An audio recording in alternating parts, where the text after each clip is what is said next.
سارے نبیوں کے آخری ہیں، خاتم ہیں، اب ان کے بعد قیامت تک کوئی نبی نہیں آ سکتا۔ رسول پاک صلی اللہ علیہ وسلم نے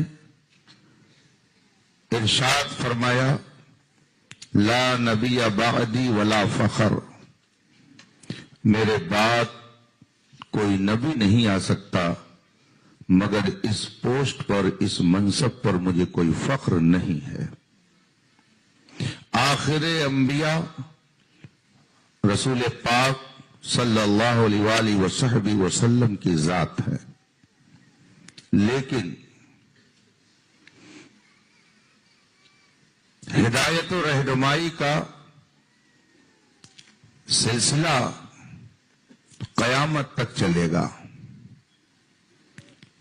لوگوں کے درمیان بھلائی کا پیغام پہنچانے کا کام صبح قیامت تک ہوتا رہے گا۔ اب یہ کام کون کرے گا؟ یہ ذمہ داری کس کی ہے؟ قرآن کریم میں ایک جگہ فرمایا گیا، تم میں سے ایک جماعت ایسی ہونی چاہیے تأمرون بالمعروف وتنہون عن المنکر، جو نیکیوں کا حکم دے اور برائیوں سے روکے، اچھائیوں کی طرف لے جائے، برائیوں سے روکے۔ اور آگے اس جماعت کے بارے میں قرآن نے فرمایا، ہم المفلحون، وہی جماعت کامیاب ہے۔ ایک جماعت انسانوں کی ہدایت کے لیے خدا کی طرف سے منتخب ہوتی رہے گی۔ دروازے نبوت بند ہو گیا ہے، لیکن ہدایت کا کام نہیں بند ہوا ہے۔ رسالت کا دروازہ بند، مگر تبلیغ دین کا دروازہ کھلا ہوا ہے۔ کون ہے جو اس ذمہ داری کو نبھائے گا؟ اللہ کے رسول صلی اللہ علیہ وسلم نے اس کا اعلان فرما دیا اور فرمایا، العلماء ورثۃ الانبیاء، علماء نبیوں کے وارث ہیں۔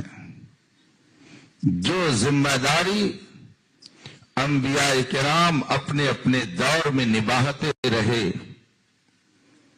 ہمارے آقا و مولا صلی اللہ علیہ وسلم کے بعد اب آقا کی پیاری امت میں ایسے چنے ہوئے لوگ رہیں گے جو اس ذمہ داری کو نبھانے کا کام کرتے رہیں گے۔ علماء یہ نائبین رسول ہیں، ان کا کام وہی ہے جو رسولان اعظام نے ان کے ذمہ لگایا ہے۔ جماعت اہل سنت کی ایک بڑی قداور اور مشہور شخصیت فقیہ ملت مفتی جلال الدین احمد امجدی علیہ رحمت و رضوان کی ہے۔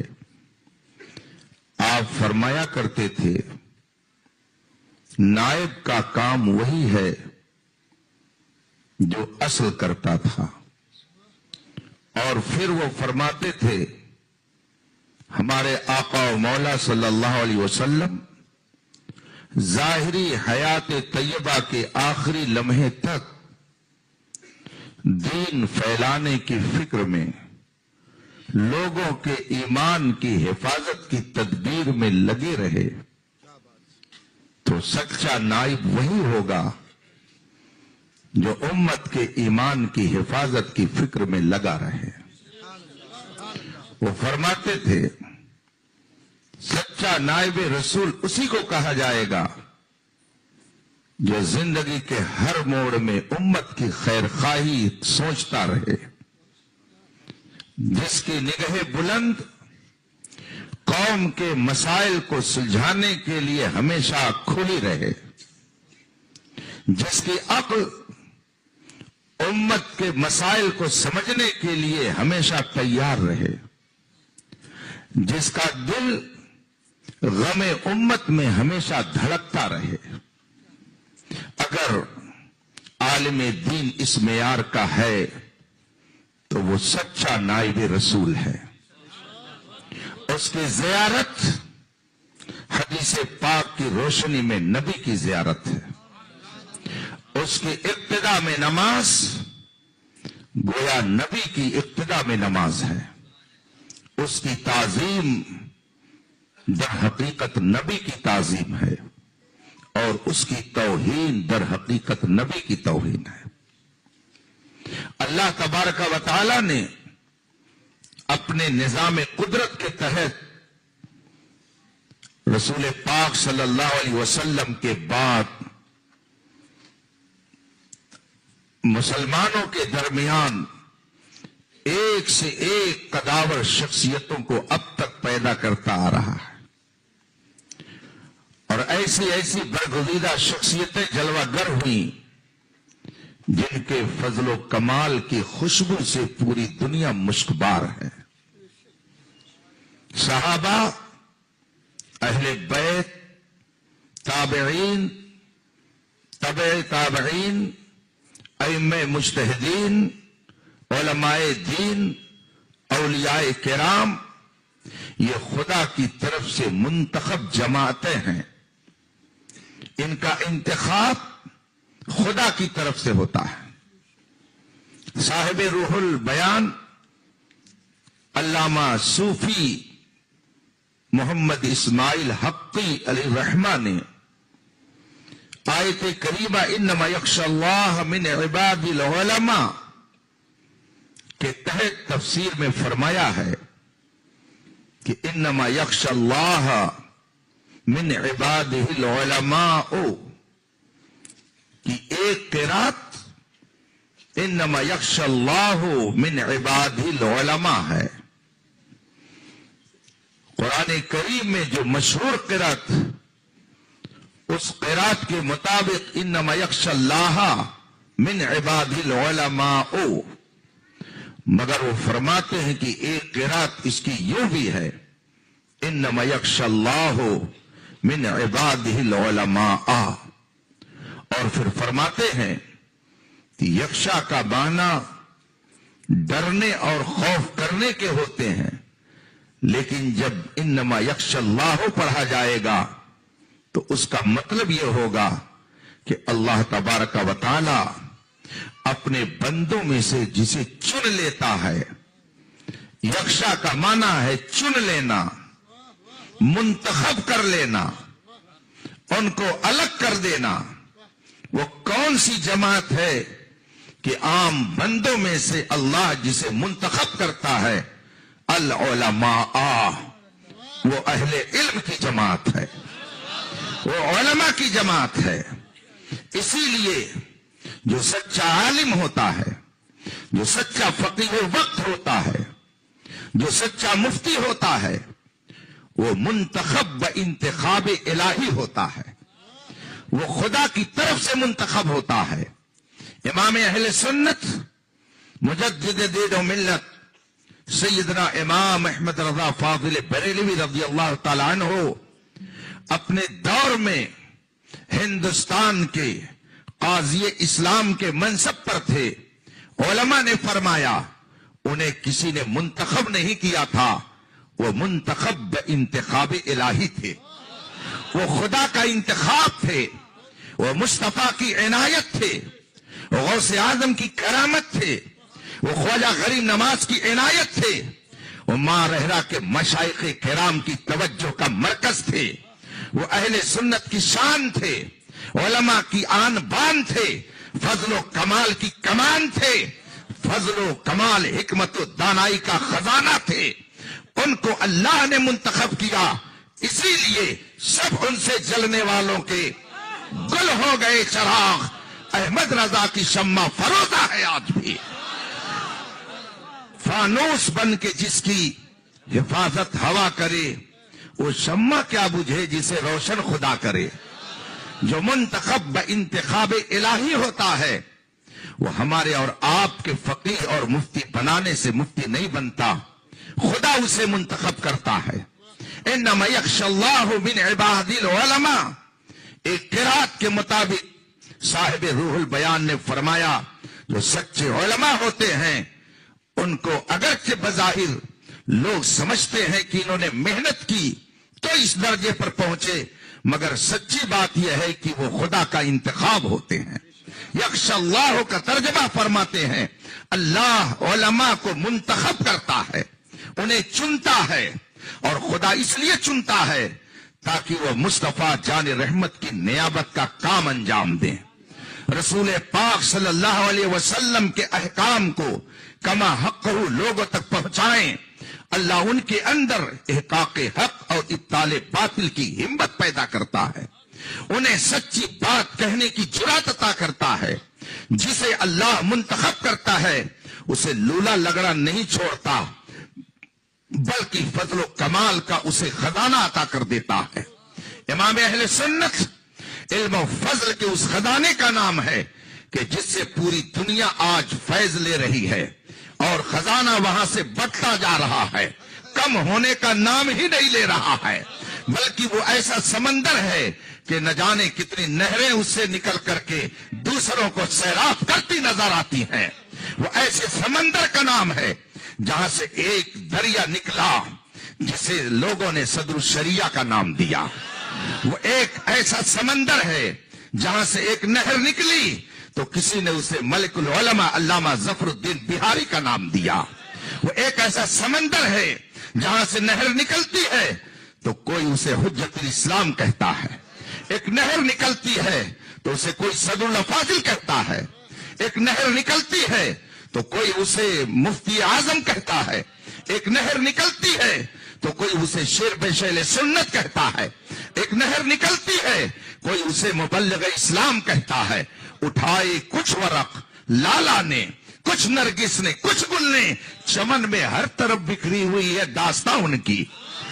وادی رضا کی کوہ ہمالا رضا کا ہے، جس سمت دیکھیے وہ علاقہ رضا کا ہے۔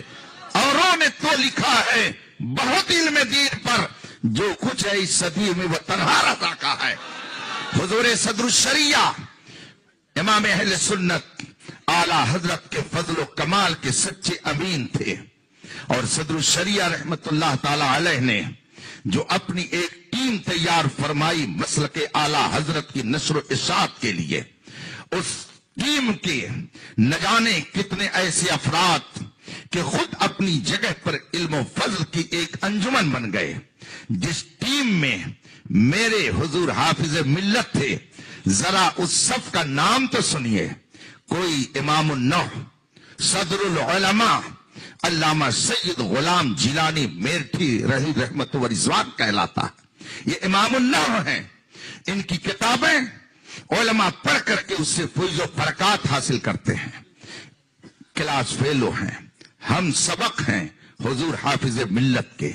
امام النوح علامہ صدر العلماء غلام جیلانی میرٹھی، مصنف قانون شریعت شمس العلماء علامہ شمس الدین جعفری علیہ رحمت و رضوان، مجاہد ملت علامہ حبیب الرحمان رئیس اڑیسہ۔ یہ وہ شخصیتیں ہیں کہ ذرا ان شخصیتوں میں اور دیکھیے، مفتی اعظم کانپور جنہیں مناظر ہندوستان کہا جاتا ہے، علامہ رفاقت حسین صاحب صدیقی جو مفتی اعظم کانپور کے منصب پر فائز تھے۔ یہ سب ہم سبق ہیں، یہ سب ایک ساتھ حضور حافظ ملت کی بارگاہ سے فیض لینے والے ہیں۔ ان حضرات نے صدر الشریعہ سے علم بھی لیا، عمل بھی لیا، اعلی حضرت کے فیض و برکات بھی لیے۔ آپ ہندوستان کے ایک کونے سے دوسرے کونے تک دیکھ لیجئے، جس طرف آپ نظر ڈالیں گے ہر جگہ آپ کو امام اہل سنت کے فضل و کمال کا جلوہ نظر آئے گا۔ اڑیسہ ہندوستان کا ایک آخری کوڈا ہے، اس اڑیسہ کی سرزمین پر حضور مجاہد ملت علامہ حبیب الرحمان صاحب رحمت اللہ تعالی علیہ صدر الشریعہ اور صدر الشریعہ کے واسطے سے اعلی حضرت کا فیضان لٹاتے رہے، اور آج دنیا سے جانے کے بعد اڑیسہ اور بنگال کی سب سے عظیم مرجع خلائق درگاہ کا نام آستان مجاہد ملت ہے۔ آپ چلے جائیے بیرون ملک، پڑوسی ملک، آپ وہاں پہ دیکھیے محدث اعظم پاکستان علامہ سردار احمد صاحب رحمت اللہ تعالی علیہ ہیں، یہ صدر الشریعہ رحمت اللہ تعالی علیہ کے تلامذہ میں ہیں۔ حضرت فقیہ ملت نے ایک مرتبہ مجھے نصیحت کرتے ہوئے فرمایا، مولانا استاذ کی خدمت صحیح ڈھنگ سے اگر کوئی کرتا ہے تو اسی دنیا میں اپنے ماتھے کی آنکھوں سے اس کا وہ نتیجہ دیکھتا ہے۔ اور پھر انہوں نے فرمایا کہ میں نے تاریخ میں یہ پڑھا ہے کہ جب حضور صدر الشریعہ علامہ امجد علی اعظمی خلیفہ اعلی حضرت علیہ الرحمہ اجمیر معلیٰ میں دارالعلوم معینیہ کے اندر درس و تدریس کا کام انجام دے رہے تھے، یہ سارے حضرات وہاں پڑھنے کے لیے تشریف لے گئے۔ آپ ذرا سوچئے کہ وقت کا صدر الشریعہ مدرس ہے اور شاگردوں میں سامنے علامہ سید غلام جیلانی میرٹھی ہیں، حضور مجاہد ملت ہیں، حضور شمس العلماء ہیں، حضور حافظ ملت ہیں، کیسی انجمن سجی رہی ہوگی، اور اس انجمن میں صدر الشریعہ کا فیضان کس طرح سے بٹتا رہا ہوگا، ہم اور آپ سے تصور کر سکتے ہیں۔ آج شاید وہ منظر ہمیں دیکھنے کو نہ ملے۔ حضور صدر الشریعہ رحمت اللہ تعالی علیہ جب اپنی درسگاہ سے باہر نکلتے تو حافظ ملت تیزی سے بڑھتے حضور صدر الشریعہ کے نالین مبارک کو صحیح کرنے کے لیے، اور ادھر سے حضرت علامہ سردار احمد صاحب علیہ الرحمہ بڑھتے، اور دونوں میں کبھی کبھی نوک جھوک ہو جاتی، وہ چاہتے میں جلدی جوتی سیدھی کر دوں، وہ چاہتے میں جلدی جوتی سیدھی کر دوں، دونوں میں کبھی کبھی نوک جھوک ہو جاتی۔ حضور فقیہ ملت اس واقعے کو بیان کرنے کے بعد مجھ سے فرمانے لگے کہ مولانا استاذ کی خدمت کا نتیجہ دیکھیے کہ دونوں نے اپنے استاذ کی جوتی سیدھی کرنے کے لیے اتنی کوشش کی تو استاذ کی نگاہ کرم نے ایک کو محدث اعظم پاکستان بنا دیا اور ایک کو حافظ ملت بنا دیا۔ نہ پاکستان میں محدث اعظم کا کوئی جواب، نہ ہندوستان میں حافظ ملت کے تعمیری کارناموں کا کوئی جواب۔ حضور حافظ ملت نے الجامعۃ الاشرفیہ مبارک پور قائم کر کے ہزار کی تعداد میں ایسے علماء تیار کر دیے جنہوں نے بر صغیر میں امام احمد رضا کے افکار و نظریات کو پھیلانے کے لیے اپنی کمر ہمت کو کس لیا، تو کوئی باطل ان سے آنکھ ملانے کی جرات نہیں کر پا رہا ہے۔ میں الحمدللہ امام العلماء حضور مفتی شبیر حسن رضوی رحمت اللہ تعالی علیہ کا چہیتا شاگرد ہوں، یہ فخر سے کہتا ہوں۔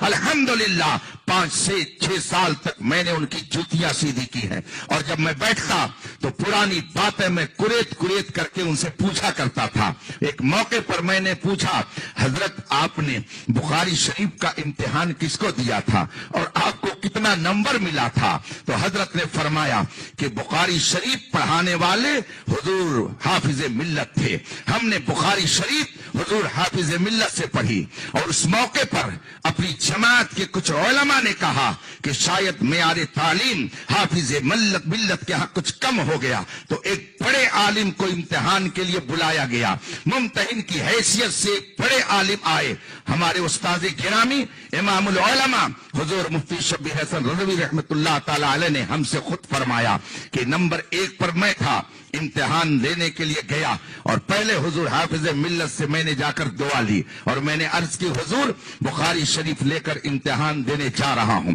حضرت نے دعائیں دی اور اس کے بعد میں فرمایا جاؤ۔ میں پہنچا امتحان دینے کے لیے اور پہلی حدیث شریف پڑھنے کے لیے مجھ سے ممتحن گرامی نے فرمایا، میں نے حدیث شریف پڑھ دی، فوراً انہوں نے مجھ سے سوال کیا کہ بخاری شریف میں بسم اللہ تو لکھی گئی ہے مگر حمد باری کا اس میں تذکرہ نہیں ہے، آخر امام بخاری نے بسم اللہ لکھا مگر الحمدللہ حمد باری سے اپنی کتاب کو انہوں نے کیوں نہیں شروع کیا؟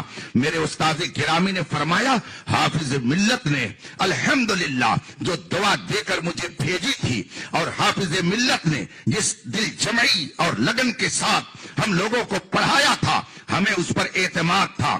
اس لیے جو ہی ممتحن نے مجھ سے پوچھا کہ آخر امام بخاری نے بسم اللہ تو لکھی مگر حمد باری سے بخاری شریف کو کیوں نہیں شروع کیا, میں نے بلا جھجک کہا الحمدللہ میرے پاس اس کے 11 جوابات ہیں. کتنے جواب آپ کو دوں, کون جواب آپ کو دوں؟ اتنا جو میں نے کہا ممتحن گرامی نے فرمایا بس سمجھ میں آ گیا کہ مولانا عبدالعزیز نے بہت اعتماد سے پڑھایا ہے. اس کا مطلب ہے کہ حافظ ملت اپنے تلامذہ کو خود اعتمادی کا جو درس دیتے تھے اس کے اثرات بر صغیر پر آپ اپنے ماتھے کی آنکھوں سے دیکھ سکتے ہیں. مجھ سے ایک موقع پر حضور محدث کبیر ممتاز الفقہا سلطان المناظرین استاذ الاساتذہ آقائے نعمت مرشد برحق وارث علوم صدر الشریعہ تنہا انجمن اعتماد حضور تاج الشریعہ آبرو اہل سنت آفت جان وہابیت و صلح کلیت حضور محدث کبیر علامہ ضیاء المصطفیٰ صاحب قبلہ دامت برکاتہم العالیہ, وہ اپنی کرم نوازی سے مجھ کو کس طرح سے نوازتے ہیں میں اسے بیان نہیں کر سکتا. جمعہ کا دن تھا, میں اپنے گھر خلیل آباد سے جمدہ شاہی کے لیے مغرب کی نماز پڑھ کے روانہ ہوا. اتنے میں حضرت کا فون آ گیا. میں نے کہا حضور دعا فرمائیں. کہا کیا ہوا؟ میں نے کہا کچھ گھریلو کام کے لیے بھی اگر میں جمعہ کو آتا ہوں تو اتنی کثرت سے بھیڑ گھر پر ہوتی ہے کہ اپنا کام نہیں کر ملتا ہے. نہ جانے کیسے کیسے مسائل لوگ لے کر آتے ہیں. کہا کیا ہوا؟ میں نے کہا آج جمعہ کو میں اپنے گھر پہ تھا, صبح سے شام تک کم از کم 100 لوگ ملاقات کرنے کے لیے اور مسائل لے کر آئے تو طبیعت میں بالکل الجھن سی آ گئی ہے. حضور دعا فرمائیں. اب کیا فرماتے ہیں حضور محدث کبیر؟ بڑے ہی نصیحت آمیز جملوں میں فرماتے ہیں مولانا اگر اتنے لوگ آپ کے گھر پر آئے اور آپ کے لیے الجھن کا سبب بنے تو آپ نے ان میں سے جن کے مسائل کو حل کیا ہوگا وہ دعا بھی تو دے رہے ہوں گے, تو ان کی دعائیں یہ آپ کے لیے ترقی درجات کا ذریعہ بنیں گی. اور امت کے اور قوم کے مسائل اگر علماء نہیں حل کریں گے تو کون حل کرے گا؟ اب ان کا دریائے کرم جوش میں آتا ہے. تقریباً پون گھنٹہ وہ فون پر حضور حافظ ملت کے کارنامے اور ان کے اخلاق پاکیزہ کا درس دینے لگے. فرماتے ہیں کہ میں اپنے زمانے طالب علم میں متعدد بار حافظ ملت کو ایسے ماحول میں جاتے ہوئے دیکھا کہ آج کوئی جلدی تیار نہیں ہو سکتا ہے. ہم نے کہا حضور ارشاد فرمائیں. فرمانے لگے کہ ایک موقع پر رات کا وقت تھا, تقریباً 1 بج رہے تھے. اس زمانے میں ٹیوب لائٹ کا کوئی تصور بھی نہیں تھا, یہ اس زمانے کی بات ہے. رات میں 1 بجے کے قریب ایک صاحب آئے, حافظ ملت کی کنڈی کھٹکھٹائی, دروازہ حضور حافظ ملت نے کھولا اور اس کے بعد میں لالٹین جلانے کے لیے مجھے حکم دیا. میں بغل کے کمرے میں رہتا تھا. حضرت جب بھی مجھے خدمت کے لیے پکارتے میں فوراً حاضر ہوتا. بغل کے روم میں میرا قیام رہتا. حضرت نے آواز دی, میں اٹھا. حضرت نے فرمایا لالٹین جلاؤ. میں نے لالٹین جلائی. اب وہ آدمی جو آیا رات میں 1 بجے, حضرت نے پوچھا کیسے آنا ہوا؟ کہا نوادہ قبرستان میں حضرت ایک نماز جنازہ پڑھانی ہے اور آپ کو اس وقت چلنا پڑے گا. حضور حافظ ملت نے فرمایا اچھا اسی وقت؟ کہا ہاں. کہا ٹھیک ہے چلیے میں آتا ہوں. رات میں 1 بجے اس آدمی نے نماز جنازہ کے لیے جب کہا, ہلکی بارش ہو رہی تھی. حافظ ملت نے مجھ سے فرمایا تیار ہو جاؤ. اسی حالت میں تیار ہوئے, لالٹین میرے ہاتھ میں, اور مفتی اسلم صاحب پڑھ چکے ہیں. یہ پرانا جو اشرفیہ مصباح العلوم ہے وہاں سے نوادہ جو تقریباً 1.5 کلومیٹر کی دوری پر وہاں کا قبرستان ہوگا. رات میں حضور حافظ ملت چل پڑے کہ ایک مسلمان نے آ کر کے نماز جنازہ پڑھانے کی اگر گزارش کی ہے تو اب اس کا دل دکھایا نہ جائے. یہ نہ کہا جائے کہ یہ آرام کا وقت ہے, اسی محلے میں کسی کو بلا کر کے نماز جنازہ پڑھوا لی ہوتی. یہاں کیوں آ گئے؟ حافظ ملت نے یہ نہیں فرمایا. تیار ہوئے, ساتھ میں پیچھے میں چلا اور پھر ہم پہنچے قبرستان. نماز جنازہ حضور حافظ ملت نے پڑھائی اور وہاں سے اجازت لے کر